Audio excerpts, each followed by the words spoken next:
Liverpool butuh secepatnya karena Virgil van Dijk mengalami cedera serius. Kalau kayak Paris Saint-Germain kan nggak butuh urgent-urgent banget. Mereka nunggu sampai dengan bulan Juni juga nggak apa-apa. Jerewetan ceking kita, nyerewetin apa aja. Teman-teman, yang sedang kalian saksikan saat ini adalah Cerewetin Inter. Apa kabar teman-teman semua? Selamat berakhir pekan. Jangan lupa dini hari nanti kita akan melawat ke kandang Monza. Kita cerewetin live bareng-bareng ya teman-teman.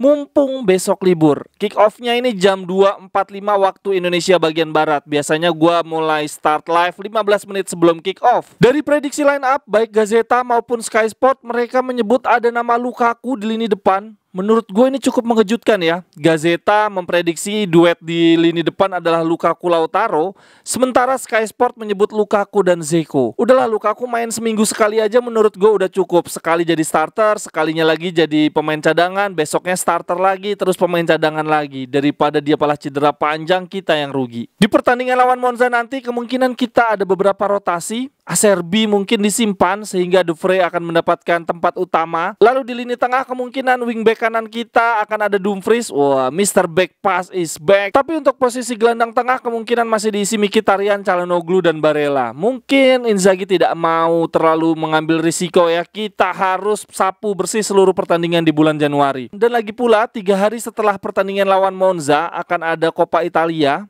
Kita akan melawan Parma tim seri B. Jadi kemungkinan pemain-pemain lapis kedua kita akan main di Coppa Italia. Nah, di pertandingan itulah mungkin saat yang tepat untuk memasang pemain lapis kedua kita ya. Kita bisa nonton Gosens, Belanova, lalu Aslani juga. Tapi untuk pertandingan lawan Monza ini gue berharap Inzaghi tidak terlalu banyak melakukan rotasi. Nah, kembali lagi nih untuk lini depan. Aduh, semoga Lautaro Dzeko sih menurut gue Lukaku masuk di babak kedua aja. Atau mungkin malah Korea main sejak awal juga nggak apa-apa. Kayaknya secara fisik Korea masih lebih baik dibandingkan Lukaku. Dan di pertandingan lawan Monza ini, gue berharap Lukaku serta Korea bisa mencetak gol untuk membangkitkan moral mereka. Namun yang pasti kita sama sekali tidak bisa menganggap enteng Monza. Walaupun mereka tim promosi, tapi terlihat sejak awal geliat transfer mereka bahkan jauh lebih menggairahkan ya dibandingkan geliat transfer kita. Saat ini di posisi klasmen Monza ada di peringkat 15. Sangat amat bagus untuk ukuran tim promosi ya. Tim promosi lainnya kan ada Lecce, Cremonese dan Monza. Nah, Lecce saat ini ada di peringkat 12, ada di atasnya Monza, tapi menurut gue relatif wajar ya. Karena di seri B musim lalu Lecce kan juaranya seri B, mereka ada di peringkat 1. Sementara di peringkat 2-nya seri B musim lalu ada Cremonese yang sekarang ada di posisi 19 di bawahnya Monza. Monza sendiri bisa promosi ke Serie A melalui jalur playoff. Jadi kalau dari sisi kualitas musim lalu Monza ada di bawahnya Cremonese, tapi sekarang Monza di peringkat 15, Cremonese ada di peringkat 19. Sedangkan Lecce pun cuma 3 peringkat lebih tinggi dibandingkan Monza. Jadi Monza sama sekali nggak bisa kita pandang sebelah mata. Dari sisi pemain, Monza juga nggak bisa dianggap remeh teman-teman. Mereka di lini belakang punya Izzo yang 2 atau 3 tahun yang lalu sangat kita incar. Kemudian di lini tengah mereka punya Pessina, dibeli dari Atalanta. Di lini depan mereka punya Caprari dan Petak. Nah, jadi ini pemain-pemain dengan kualitas bagus ya untuk ukuran Serie A. Inter cukup beruntung karena Monza tidak akan diperkuat oleh Sensi dan Rovella. Kalau prediksi teman-teman untuk pertandingan lawan Monza gimana nih? Apakah kita menang dengan skor tipis atau ada skor besar nih nanti malam? Gue berharap kita bisa menang telak sih.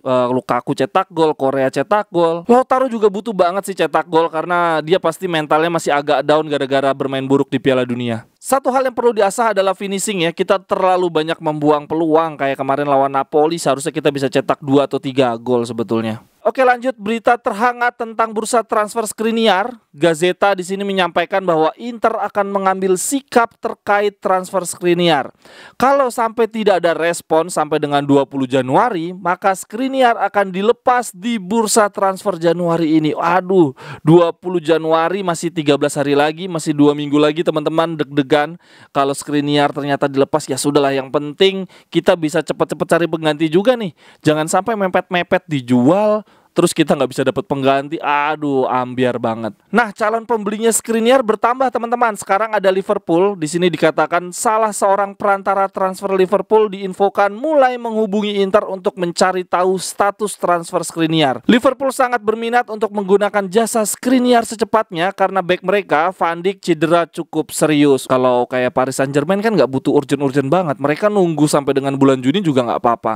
Lalu siapa yang ngincar Skriniar lagi? Nggak ada kan, cuman si Paris Saint-Germain doang. Walaupun mereka bisa gaji Skriniar dengan harga tinggi, cuma Paris Saint-Germain nggak punya kebutuhan untuk membeli secepatnya. Nah, ada Liverpool ini nih yang sangat membantu kita nih. Semoga bisa dilepas di bulan Januari ini dengan harga yang sangat tinggi. Lalu ada berita juga terkait Korea. Tuttosport mengatakan Inter tidak puas dengan performa Korea ketika melawan Napoli. Manajemen memberi harga 18 juta untuk Korea. Begitu terjual, Inter akan langsung fokus membeli Thuram. Sementara menurut Gazeta, impact yang dibawa Korea dari bangku cadangan ketika melawan Napoli terlalu lembut, terlalu soft, tidak sesuai harapan publik San Siro. Publik berharap setelah secara fisik pulih, seharusnya Korea bisa memperlihatkan konsistensi dan impact nyata, namun tidak terbukti sejauh ini. Kalau gua sih ya udahlah, udah menyerah. Kemarin lawan Napoli dia main jelek banget, bola lepas mulu, nggak bantu defense, parah sih Korea. Gua akan tutup cerewetan Inter hari ini dengan nasihat dari Gianluca Vialli, legenda Italia yang baru saja tutup usia. Gue turut berduka cita. Vialli pernah berkata seperti ini, "Listen more,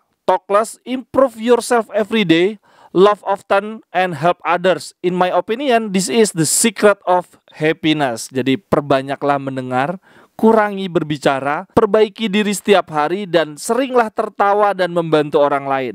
Menurut saya, ini adalah rahasia untuk mencapai kebahagiaan. Gianluca Vialli. Sampai ketemu di cerewetan-cerewetan berikutnya. Bye-bye, thank you.